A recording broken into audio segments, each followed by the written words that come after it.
Сәлеметсіздер ме, құрметті оқушылар? Бүгінгі 129 сабақтың тақырыбы дара және күрделі сан есім. Оқушылар, сабағымызды бастамастан бұрын менің YouTube арнама жазылуды ұмытпаңыздар. Олай болса, сабағымызды бастайық. Сабақтың мақсаты: сан есімдерді ажыратамын, хабарлама жазуды үйренемін. 36-шы жаттығу: екі бағандағы сан есімдерді салыстыр. Бірінші бағанда 6, 7, 8 деген сан есім берілсе, екінші қатарда 16, 27, 18 деген сан есім берілген. Әр бағандағы сан есімдер неше сөзден құралған? Бірінші бағандағы сан есімдер бір сөзден құралса, екінші бағандағы сан есімдер екі сөзден құралған.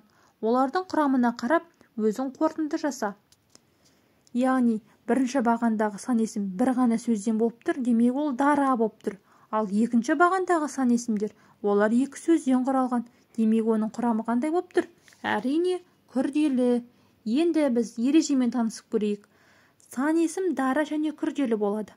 Дара сан есім бір сөзден құралады. Күрделі сан есім екі немесе одан да көп сөзден құралады. Күрделі сан есімдердің құрамындағы сөздер бөлек-бөлек жазылады. Мысалы, 19, 112. 37-ші жаттығу: мақалды жатқа жаз. Білгенің 19, білмегенің 99. Сан есімдердің астын сыз. Бұл жерде сан есім 9, 99. Мақалдың мағынасын түсіндір. Өмірде біз білмейтін білімдер, мағлұматтар, ақпараттар көп деген сөз. Яғни біз аз ғана дүниені білеміз, әлі көп нәрсені білмейміз деген сөз.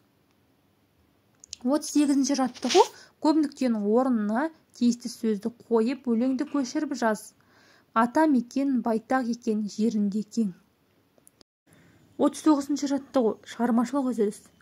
Балалар демалыс күні тауға бармақшы болды.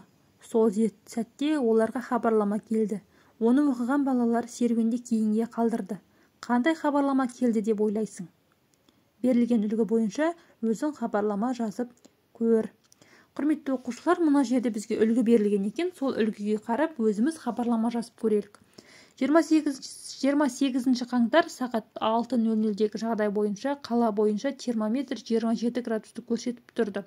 Осыған орай, бірінші ауысымдағы 0-9 сынып оқушыларына сабақ болмайды. Ауа райын зерттеу орталығы. Құрметті оқушылар, осымен біздің бүгінгі сабағымыз аяқталды. Келесі сабақта жолыққанша аман сау болыңыздар.